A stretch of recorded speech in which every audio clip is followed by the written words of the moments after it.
Nézzük meg, az új kolléga vajon mennyire ismeri a mákát, és fel tudja ismerni a különböző ízeket. Kés. Ez az egyik kedvencem, csak nem a málna. De sikerült eltalálni.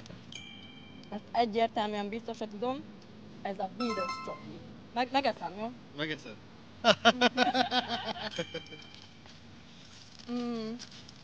Ez egy kicsit ilyen sós-édes keveréke, és ropog.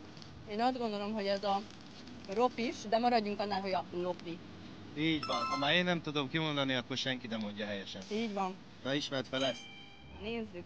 Van egy sejtésem, nagyon ropogós szemek vannak benne. Talán ez a sör.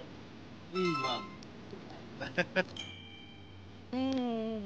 Ez csak is a kávés lehet. Ez a sikeres csak. Egy dolgunk lesz. Amúgy egy csomó kívánzóval van dolgod, remélem látod. Nem véletlen választottalak téged. Na ez felidézi a gyerekkoromat. Nagyon szerettem a pattogó cukrokat, és szerintem ez az lesz. A Nori? Hát ez nem talál. Nem.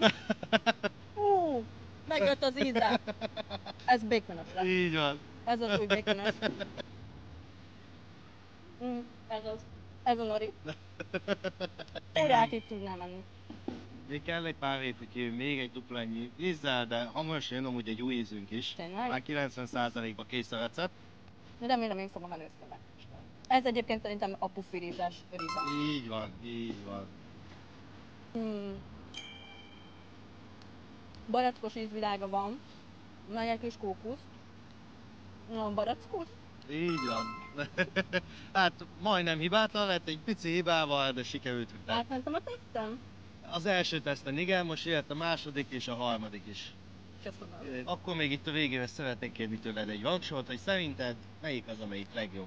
Kezdem a top 3-mal. Nekem az egyik kedvencem a shaken espresso. A dubai csoki mellett nem mehetek el, kicsit túl lehet hype-olva, de én még mindig nagyon szeretem. Hát a harmadik helyen nehéz helyzetben vagyok. Talán legyen a barackos. Ezt a barackos ízvilágot nagyon kedvelem így nyáron. Ami nekem kevésbé, az a sör, és ez a baconos megtréfált, úgyhogy ezt abszolút most oda teszem. Amit pedig szintén nagyon szívesen eszem, az még a narancsos, illetve a lopi. Kedvencem még, és természetesen a málnásnak a konyar ízvilága az nagyon szeretem. Úgyhogy nekem így áll össze a rangsorom. Csoki!